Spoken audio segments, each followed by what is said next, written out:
بسم الله الرحمن الرحيم. ألف لام ميم صاد. كتاب أنزل إليك فلا يكن في صدرك حرج منه لتنذر به وذكرى للمؤمنين. اتبعوا ما أنزل إليكم من ربكم ولا تتبعوا من دونه أولياء قليلا ما تذكرون. وكم من قرية أهلكناها فجاءها بأسنا بياتا أو هم قائلون. فما كان دعواهم إذ جاءهم بأسنا إلا أن قالوا إنا كنا ظالمين. فلنسألن الذين أرسل إليهم ولنسألن المرسلين. فلنقصن عليهم بعلم وما كنا غائبين. والوزن يومئذ الحق. فمن ثقلت موازينه فأولئك هم المفلحون. ومن خفت موازينه فأولئك الذين خسروا أنفسهم بما كانوا بآياتنا يظلمون. ولقد مكناكم في الأرض وجعلنا لكم فيها معايش قليلا ما تشكرون. ولقد خلقناكم ثم صورناكم ثم قلنا للملائكة اسجدوا لآدم فسجدوا إلا إبليس لم يكن من الساجدين. قال ما منعك ألا تسجد إذ أمرتك؟ قال أنا خير منه خلقتني من نار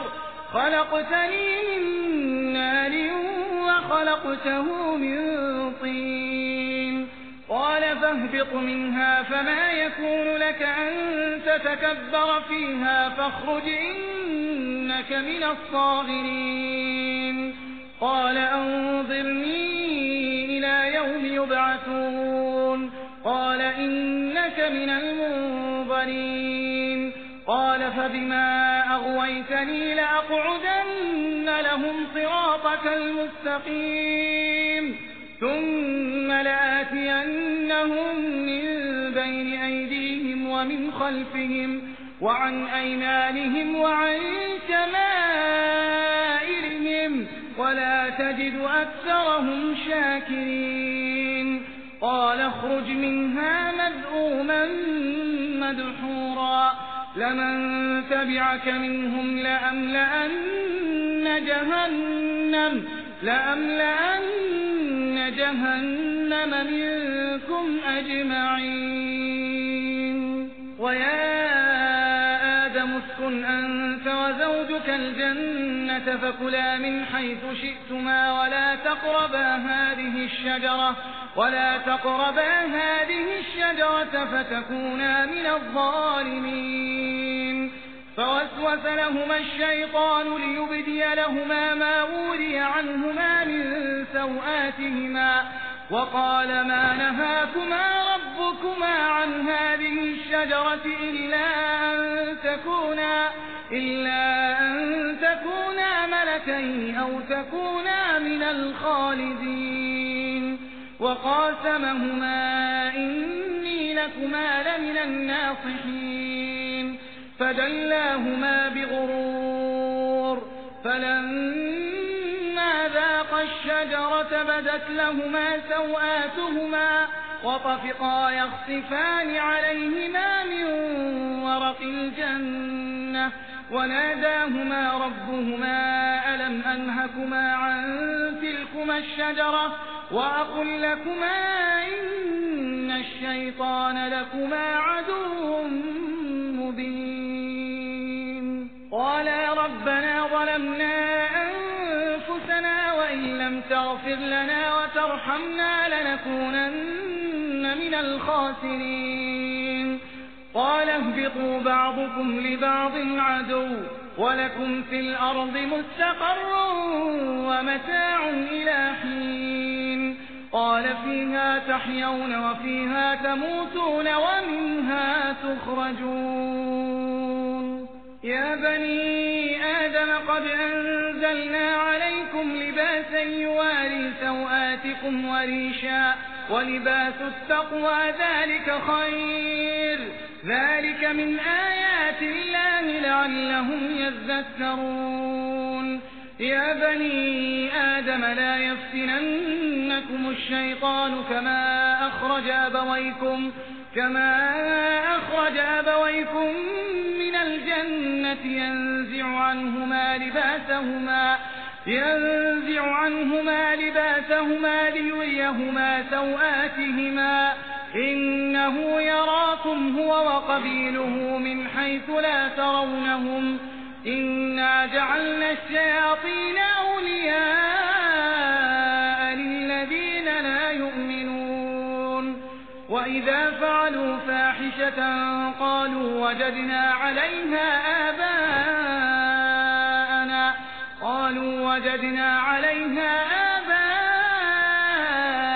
والله أمرنا بها قل إن الله لا يأمر بالفحشاء أتقولون على الله ما لا تعلمون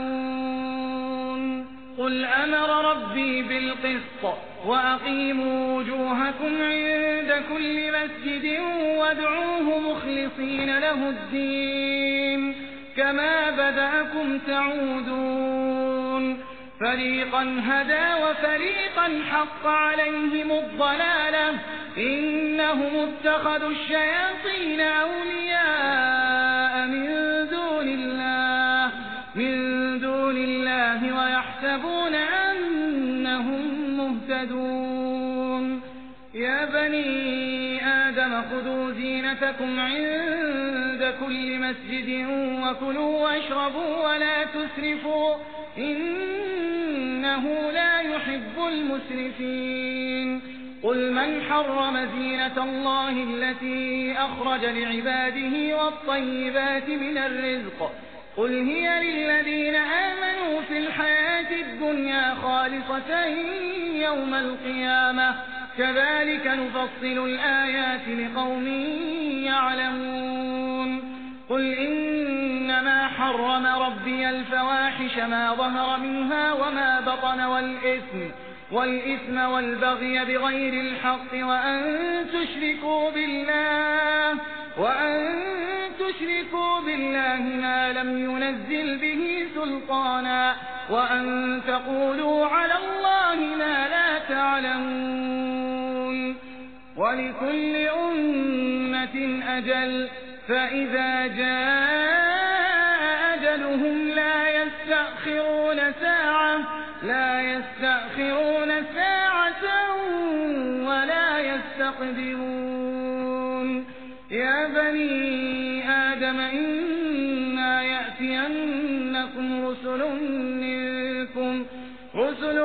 منكم يقصون عليكم آياتي فمن اتقى وأصلح فلا خوف عليهم ولا هم يحزنون والذين كذبوا بآياتنا واستكبروا عنها أولئك أصحاب النار هم فيها خالدون فمن أظلم ممن افترى على الله كذبا أو كذب بآياته أولئك ينالهم نصيبهم من الكتاب حتى إذا جاءتهم رسلنا يتوفونهم قالوا أين ما كنتم تدعون من دون الله قالوا ضلوا عنا وشهدوا على أنفسهم أنهم كانوا كافرين قال ادخلوا في أمم قد خلت من قبلكم من الجن والإنس في النار كلما دخلت أمة لعنت أختها حتى إذا اداركوا فيها جميعا قالت أخراهم لأولاهم ربنا هؤلاء أضلونا فآتهم عذابا ضعفا من النار قال لكل ضعف ولكن لا تعلمون وقالت أولاهم لأخراهم فما كان لكم علينا من فضل فذوقوا العذاب بما كنتم تكسبون إن الذين كذبوا بآياتنا واستكبروا عنها لا تفتح لهم أبواب السماء ولا يدخلون الجنة حتى يلج الجمل في سم الخياط وكذلك نجزي المجرمين لهم من جهنم مهاد ومن فوقهم غواش وكذلك نجزي الظالمين والذين آمنوا وعملوا الصالحات لا نكلف نفسا إلا وسعها أولئك أصحاب الجنة هم فيها خالدون ونزعنا ما في صدورهم من غل تجري من تحتهم الأنهار وقالوا الحمد لله الذي هدانا لهذا وما كنا لنهتدي لولا أن هدانا الله لقد جاءت رسل ربنا بالحق ونودوا أن تلكم الجنة أورثتموها بما كنتم تعملون ونادى أصحاب الجنة أصحاب النار أن قد وجدنا ما وعدنا ربنا حقا فهل وجدتم ما وعد ربكم حقا قالوا نعم فأذن مؤذن بينهم اللعنة الله على الظالمين الذين يصدون عن سبيل الله ويبغونها عوجا وهم بالآخرة كافرون وبينهما حجاب وعلى الأعراف رجال يعرفون كلا بسيماهم ونادوا أصحاب الجنة أن سلام عليكم لم يدخلوها وهم يطمعون وإذا صرفت أبصارهم تلقاء أصحاب النار قالوا ربنا لا تجعلنا مع القوم الظالمين ونادى أصحاب الأعراف رجالا يعرفونهم بسيماهم قالوا ما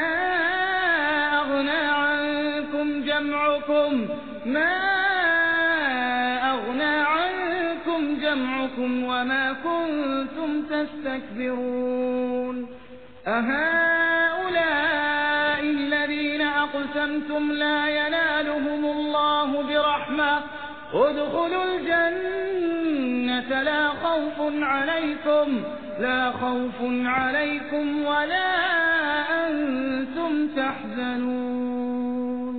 ونادى أصحاب النار أصحاب الجنة أن أفيضوا علينا من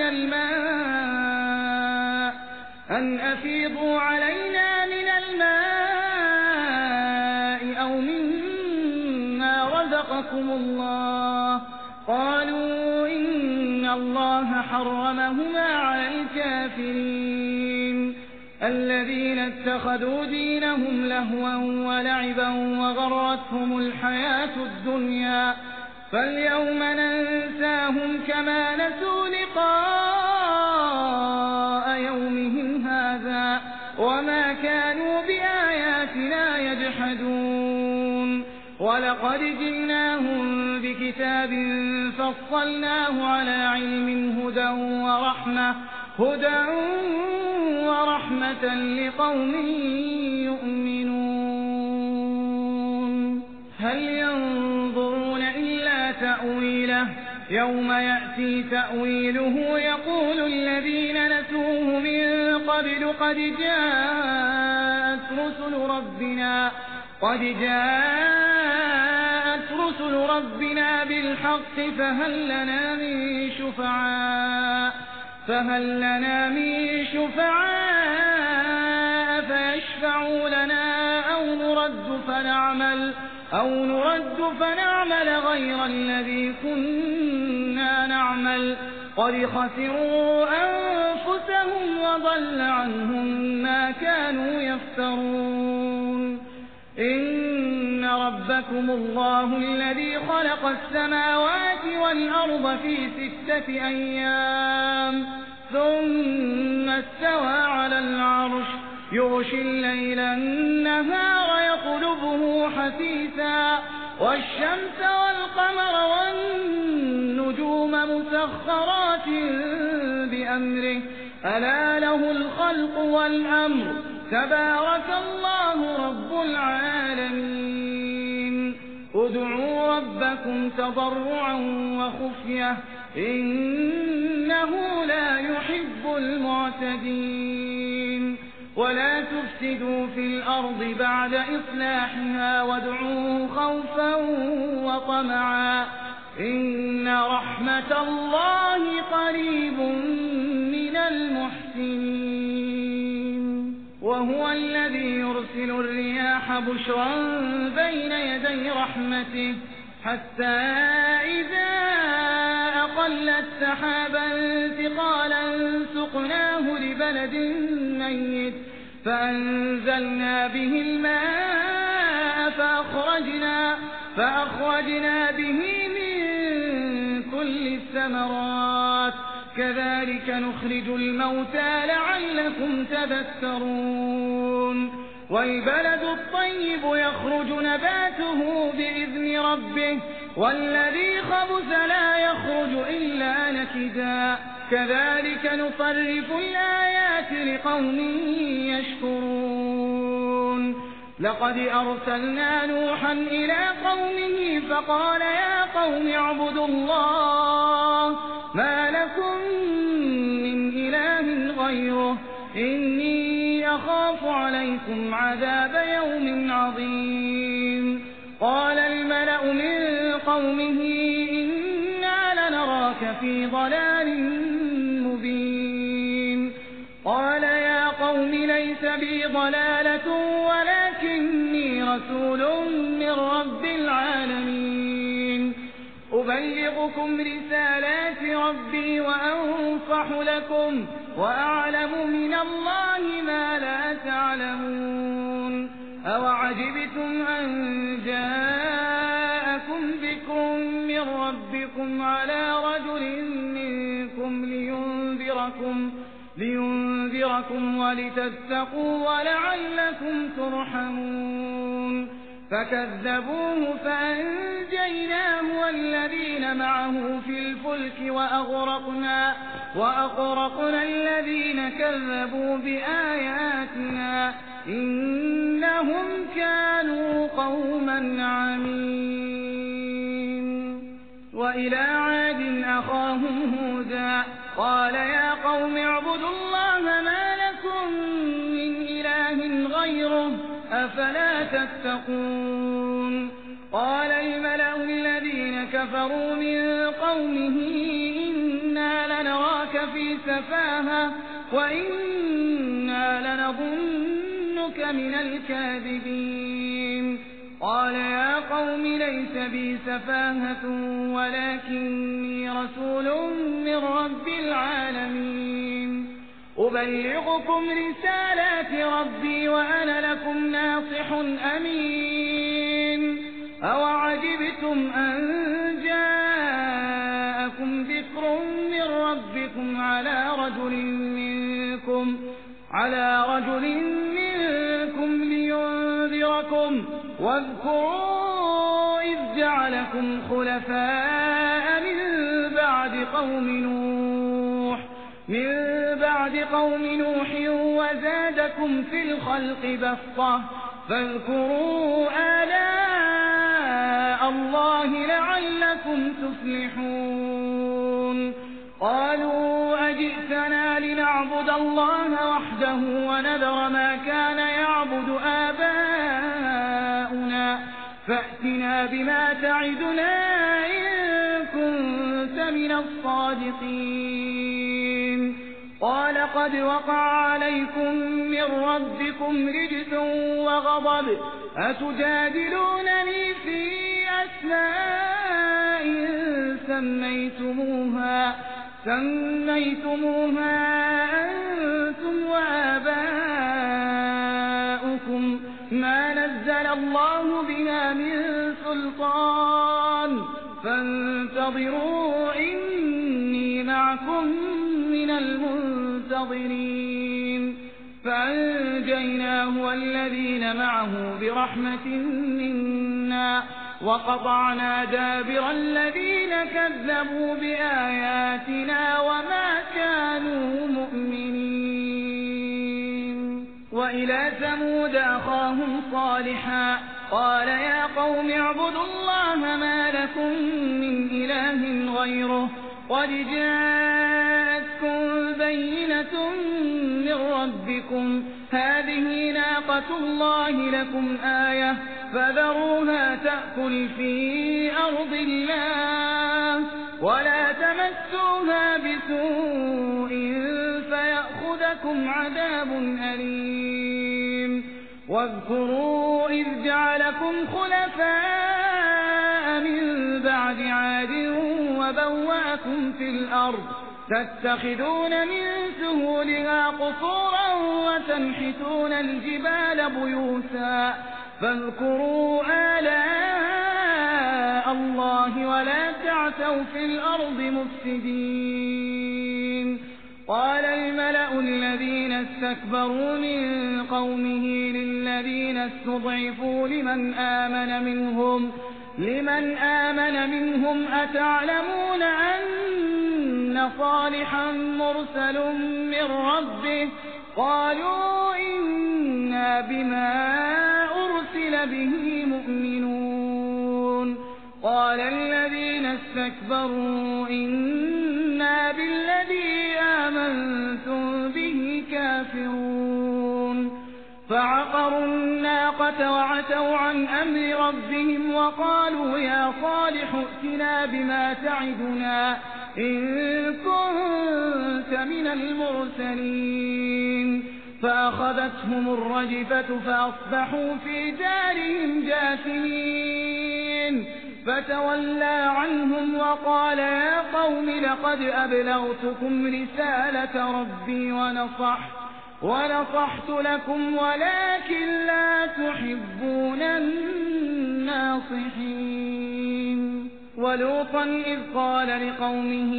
أتأتون الفاحشة ما سبقكم بها من أحد من العالمين إنكم لتأتون الرجال شهوة من دون النساء بل أنتم قوم مسرفون وما كان جواب قومه إلا أن قالوا أخرجوهم من قريتكم إنهم أناس يتطهرون فأنجيناه وأهله إلا امرأته كانت من الغابرين وأمطرنا عليهم مطرا فانظر كيف كان عاقبة المجرمين وإلى مدين أخاهم شعيبا قال يا قوم اعبدوا الله ما لكم من إله غيره قد جاءتكم بينة من ربكم فأوفوا الكيل والميزان ولا تبخسوا الناس أشياءهم ولا تفسدوا في الأرض بعد إصلاحها ذلكم خير لكم إن كنتم مؤمنين ولا تقعدوا بكل صراط توعدون وتصدون عن سبيل الله من آمن به وتبغونها عوجا واذكروا إذ كنتم قليلا فكثركم وانظروا كيف كان عاقبة المفسدين وإن كان طائفة منكم آمنوا بالذي أرسلت به وطائفة لم يؤمنوا فاصبروا حتى يحكم الله بيننا وهو خير الحاكمين قال الملأ الذين استكبروا من قومه لنخرجنك يا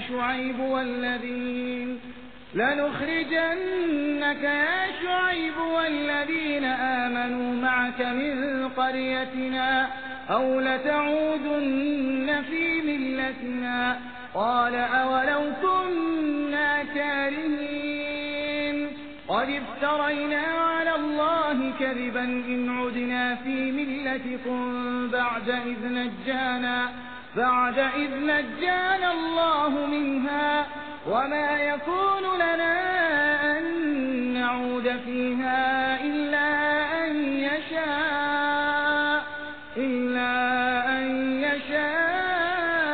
الله ربنا وسع ربنا كل شيء علما على الله توكلنا ربنا افتح بيننا وبين قومنا بالحق وأنت خير الفاتحين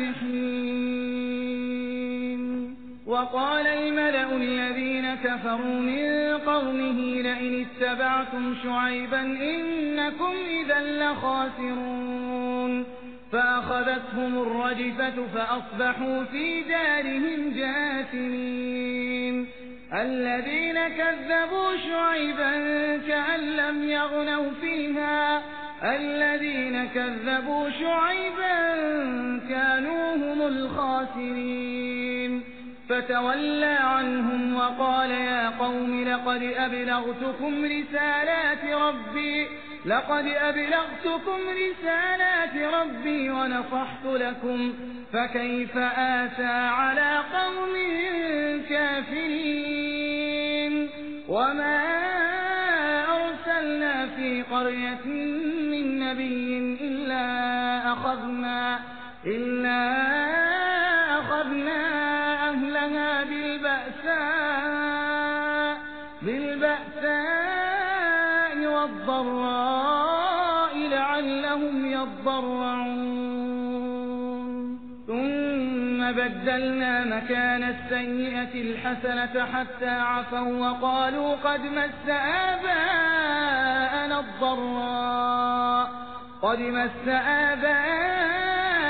الضراء والسراء فأخذناهم بغتة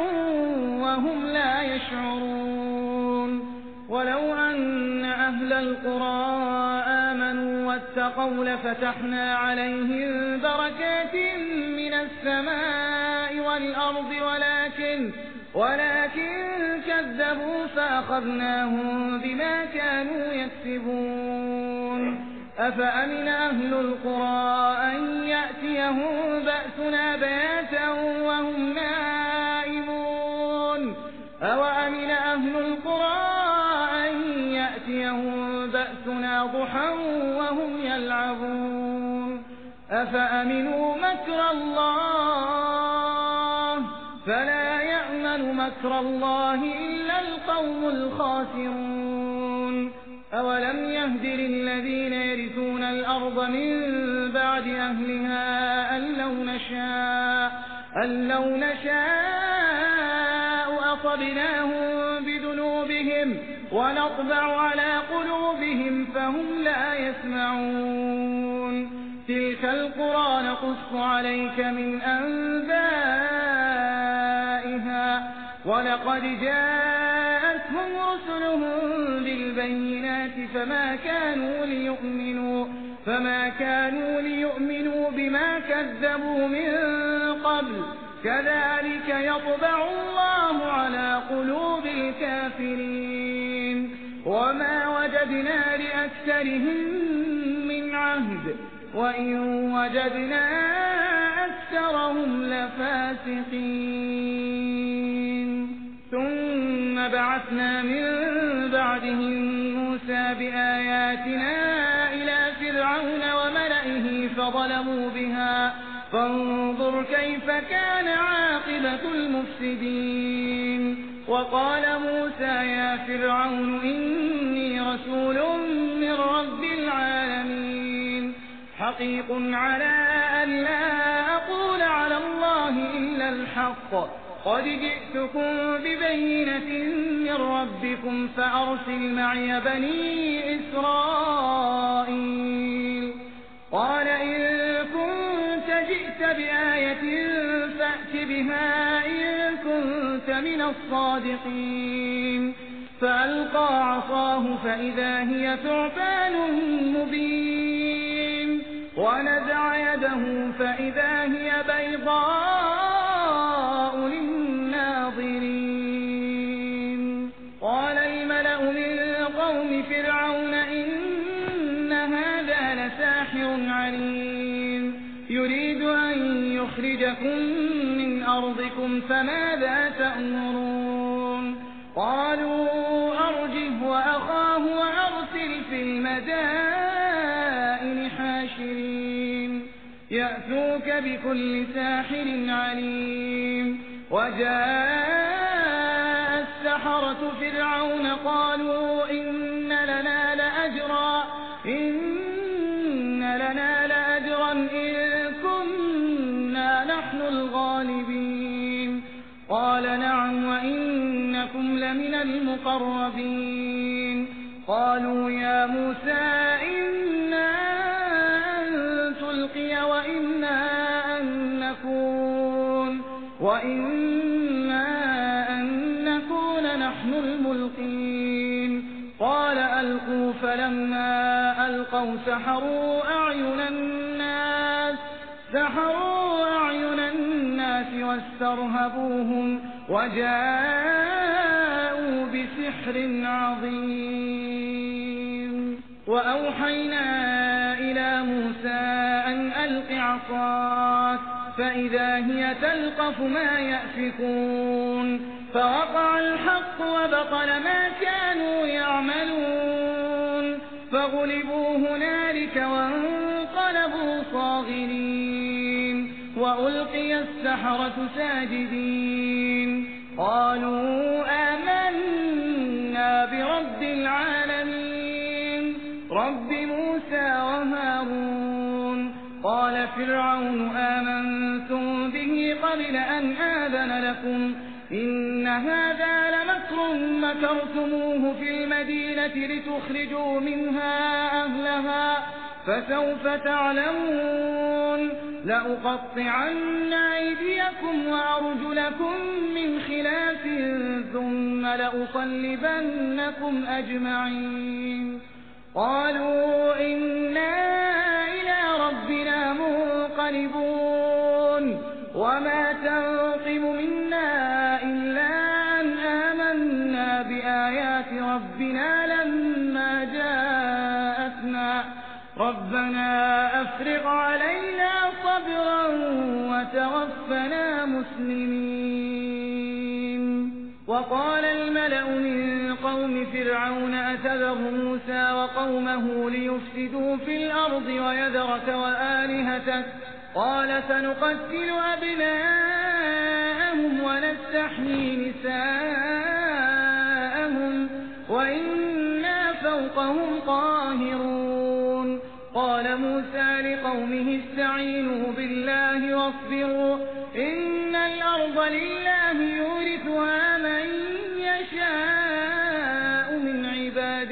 والعاقبة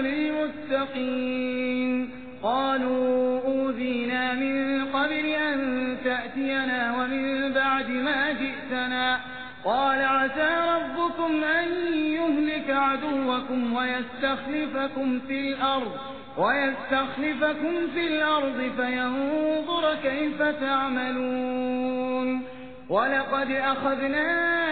آل فرعون بالسنين ونقص من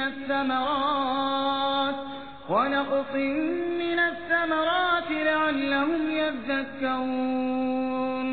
فإذا جاءتهم الحسنة قالوا لنا هذه، وإن تصبهم سيئة يطيروا بموسى ومن معه، ألا إنما طائرهم عند الله ولكن أكثرهم لا يعلمون. وقالوا مهما تأتنا به من آية لتسحرنا بها فما نحن لك بمؤمنين. فأرسلنا عليهم الطوفان والجراد والقمل والضفادع والدم آيات مفصلات فاستكبروا وكانوا قوما مجرمين. ولما وقع عليهم الرجز قالوا يا موسى ادع لنا ربك بما عهد عندك لئن كشفت عنا الرجز لنؤمنن لك ولنرسلن معك بني إسرائيل. فلما كشفنا عنهم الرجز إلى أجل هم بالغوه إذا هم ينكثون. فانتقمنا منهم فأغرقناهم في اليم بأنهم كذبوا بآياتنا وكانوا عنها غافلين. وأورثنا القوم الذين كانوا يستضعفون مشارق الأرض ومغاربها التي باركنا فيها، وتمت كلمة ربك الحسنى على بني إسرائيل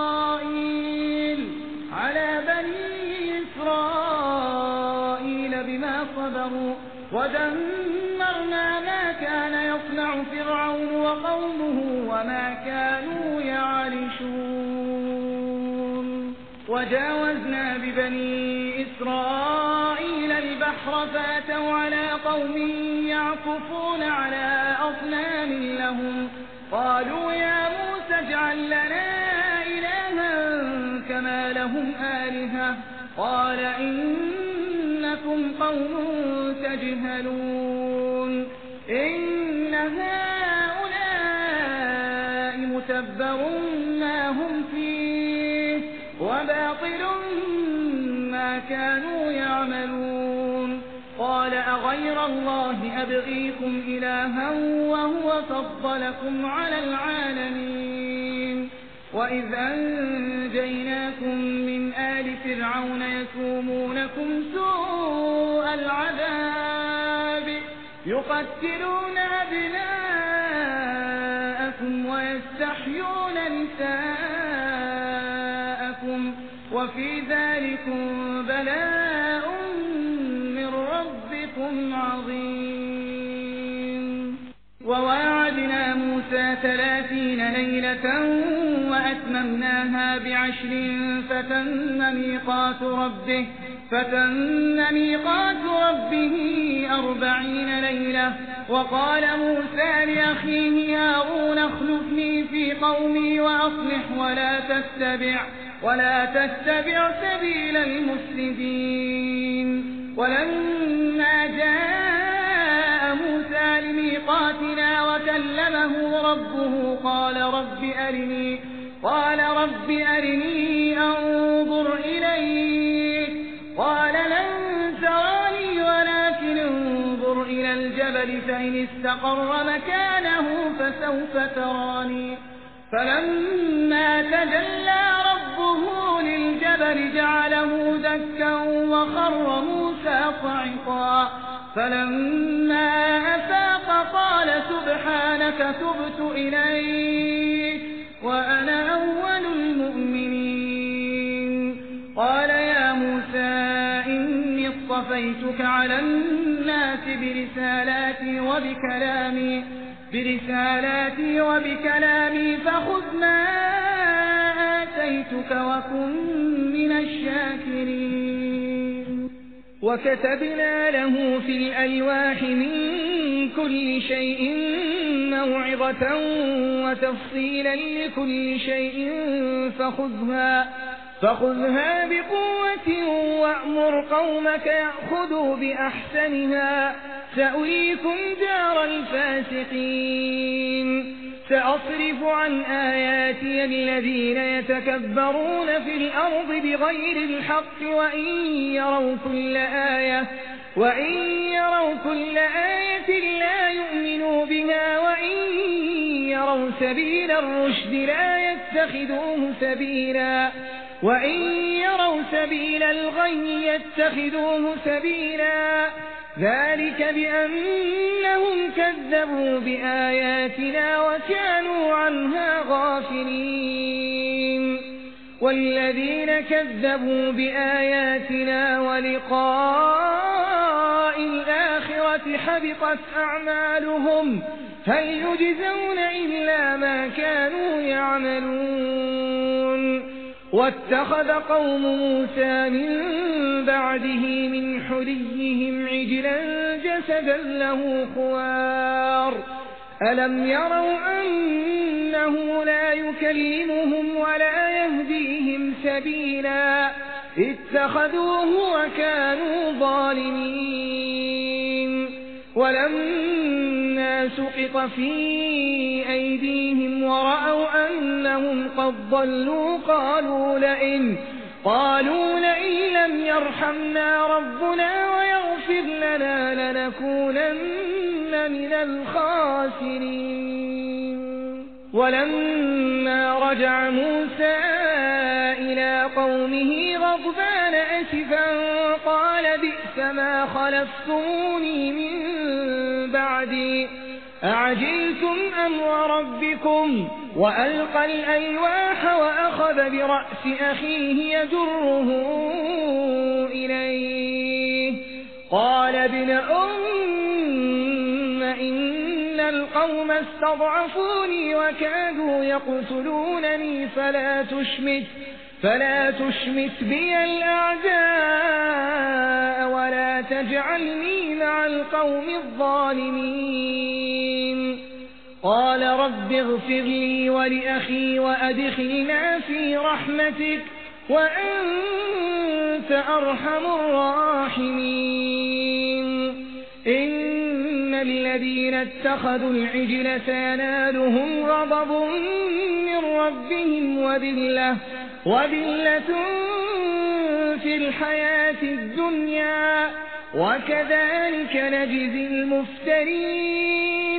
والذين عملوا السيئات ثم تابوا من بعدها وآمنوا إن ربك من بعدها لغفور رحيم ولما سكت عن موسى الغضب أخذ الألواح وفي نسختها هدى ورحمة للذين هم لربهم يرهبون واختار موسى قومه 70 رجلا لميقاتنا فلما أخذتهم الرجفة قال رب لو شئت أهلكتهم من قبل وإياي أتهلكنا بما فعل السفهاء منا إن هي إلا فتنتك تضل بها من تشاء وتهدي من تشاء أنت ولينا فاغفر لنا وارحمنا وأنت خير الغافرين. واكتب لنا في هذه الدنيا حسنة وفي الآخرة إنا هدنا إليك. قال عذابي أصيب به من أشاء ورحمتي وسعت كل شيء فسأكتبها للذين يتقون ويؤتون الزكاة والذين هم بآياتنا يؤمنون. الذين يتبعون الرسول النبي الأمي الذي يجدونه مكتوبا عندهم في التوراة والإنجيل يأمرهم بالمعروف وينهاهم عن المنكر ويحل لهم الطيبات ويحرم عليهم الخبائث ويضع عنهم إصرهم والأغلال التي كانت عليهم. فالذين آمنوا به وعزروه ونصروه واتبعوا النور الذي أنزل معه أولئك هم المفلحون. قل يا أيها الناس إني رسول الله إليكم جميعا الذي له ملك السماوات والأرض لا إله إلا هو يحيي ويميت. فآمنوا بالله ورسوله النبي الأمي الذي يؤمن بالله وكلماته واتبعوه لعلكم تهتدون. ومن قوم موسى أمة يهدون بالحق وبه يعدلون. وقطعناهم 12 أسباطا أمما وأوحينا إلى موسى إذ استسقاه قومه أن اضرب بعصاك الحجر فانبجست منه 12 عينا قد علم كل أناس مشربهم وظللنا عليهم الغمام وأنزلنا عليهم المن والسلوى كلوا من طيبات ما رزقناكم وما ظلمونا ولكن كانوا أنفسهم يظلمون. وإذ قيل لهم اسكنوا هذه القرية وكلوا منها حيث شئتم وقولوا حطة وادخلوا الباب سجدا نغفر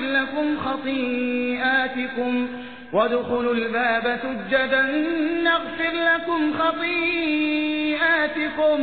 سنزيد المحسنين. فبدل الذين ظلموا منهم قولا غير الذي قيل لهم فأرسلنا عليهم رجزا من السماء بما كانوا يظلمون. واسألهم عن القرية التي كانت حاضرة البحر إذ يعدون في السبت إذ تأتيهم حيتانهم يوم سبتهم شرعا ويوم لا يسبتون لا تأتيهم كذلك نبلوهم بما كانوا يفسقون. وإذ قالت أمة منهم لم تعظون قوما الله مهلكهم أو معذبهم عذابا شديدا قالوا معذرة إلى ربكم ولعلهم يتقون. فلما نسوا ما ذكروا به أنجينا الذين ينهون عن السوء وأخذنا الذين ظلموا بعذاب بئيس بما كانوا يفسقون. فلما عتوا عما نهوا عنه قلنا لهم كونوا قردة خاسئين. وإذ تأذن ربك ليبعثن عليهم إلى يوم القيامة من يسومهم سوء العذاب إن ربك لسريع العقاب وإنه لغفور رحيم. وقطعناهم في الأرض أمما منهم الصالحون ومنهم دون ذلك وبلوناهم بالحسنات والسيئات لعلهم يرجعون فخلف من بعدهم خلف ورثوا الكتاب يأخذون عرض هذا الأدنى ويقولون سيغفر لنا وإن يأتهم عرض مثله يأخذوه ألم يؤخذ عليهم ميثاق الكتاب ألا يقولوا على الله إلا الحق ودرسوا ما فيه والدار الآخرة خير للذين يتقون أفلا تعقلون والذين يمسكون بالكتاب وأقاموا الصلاة إنا لا نضيع أجر المصلحين وإذ نتقنا الجبل فوقهم كأنه ظلة وظنوا أنه واقع بهم خذوا ما آتيناكم بقوة واذكروا ما فيه لعلكم تتقون وإذ أخذ ربك من بني آدم من ظهورهم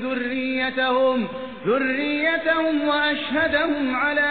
أنفسهم ألست بربكم قالوا بلى شهدنا أن تقولوا يوم القيامة إنا كنا عن هذا غافلين أو تقولوا إنما أشرك آباؤنا من قبل وكنا ذرية من بعدهم أفتهلكنا بما فعل المبطلون وكذلك نفصل الآيات ولعلهم يرجعون واتل عليهم نبأ الذي آتيناه آياتنا فانسلخ منها فأتبعه الشيطان فكان من الغاوين ولو شئنا لرفعناه بها ولكنه أخلد إلى الأرض واتبع هواه فمثله كمثل الكلب إن تحمل عليه يلهث أو تتركه يلهث ذلك مثل القوم الذين كذبوا بآياتنا فاقصص القصص لعلهم يتفكرون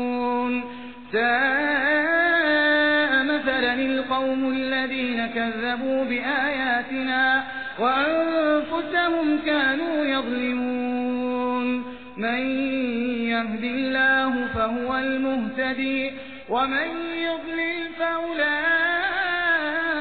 هم الخاسرون ولقد ذرأنا لجهنم كثيرا من الجن والإنس لهم قلوب لا يفقهون بها ولهم أعين لا يبصرون بها ولهم آذان لا يسمعون بها أولئك كالأنعام بل هم أضل أولئك هم الغافلون ولله الأسماء الحسنى فادعوه بها وذروا الذين يلحدون في أسمائه سيجزون ما كانوا يعملون وممن خلقنا أمة يهدون بالحق وبه يعدلون والذين كذبوا بآياتنا سنستدرجهم من حيث لا يعلمون وأملي لهم إن كيدي متين أولم يتفكروا ما بصاحبهم من جنة إن هو إلا نذير مبين أولم ينظروا في ملكوت السماوات والأرض وما خلق الله من شيء وأن عسى أن يكون قد اقترب أجلهم فبأي حديث بعده يؤمنون من يضلل الله فلا هادي له ويذرهم في طغيانهم يعمهون يسألونك عن الساعة أيان مرساها قل إنما علمها عند ربي لا يجليها لوقتها إلا هو ثقلت في السماوات والأرض لا تأتيكم إلا بغتة يسألونك كأنك حفي عنها قل إنما علمها عند الله ولكن أكثر الناس لا يعلمون قل لا أملك لنفسي نفعا ولا ضرا إلا ما شاء الله ولو كنت أعلم الغيب لاستكثرت من الخير وما مسني السوء إن أنا إلا نذير وبشير لقوم يؤمنون هو الذي خلقكم من نفس واحدة وجعل منها زوجها ليسكن إليها فلما تغشاها حملت حملا خفيفا فمرت به فلما أثقلت دعوا الله ربهما لئن آتيتنا صالحا لنكونن من الشاكرين فلما آتاهما صالحا جعل له شركاء فيما آتاهما فتعالى الله عما يشركون أيشركون ما لا يخلق شيئا وهم يخلقون ولا يستطيعون لهم نصرا ولا أنفسهم ينصرون وإن تدعوهم إلى الهدى لا يتبعوكم سواء عليكم أدعوتموهم أم أنتم صامتون إن الذين تدعون من دون الله عباد أمثالكم فادعوهم فليستجيبوا لكم إن كنتم صادقين ألهم أرجل يمشون بها أم لهم أيدي يبطشون بها أم لهم أعين يبصرون بها أم لهم آذان يسمعون بها قل ادعوا شركاءكم ثم كيدون فلا تنظرون إن ولي الله الذي نزل الكتاب وهو يتولى الصالحين والذين تدعون من دونه لا يستطيعون نصركم ولا أنفسهم ينصرون وإن تدعوهم إلى الهدى لا يسمعوا وتراهم ينظرون إليك وهم لا يبصرون خذ العفو وأمر بالعرف وأعرض عن الجاهلين وإما ينزغنك من الشيطان نزغ فاستعذ بالله إنه سميع عليم إن الذين اتقوا إذا مسهم طائف من الشيطان تذكروا فإذا هم مبصرون وإخوانهم يمدونهم في الغي ثم لا يقصرون وإذا لم تأتهم بآية قالوا لولا اجتبيتها قل إنما أتبع ما يوحى إلي من ربي هذا بصائر من ربكم وهدى ورحمة لقوم يؤمنون وإذا قرئ القرآن فاستمعوا له وأنصتوا لعلكم ترحمون واذكر ربك في نفسك تضرعا وخيفة ودون الجهر من القول بالغدو والآصال ولا تكن من الغافلين إن الذين عند ربك لا يستكبرون عن عبادته ويسبحونه وله يسجدون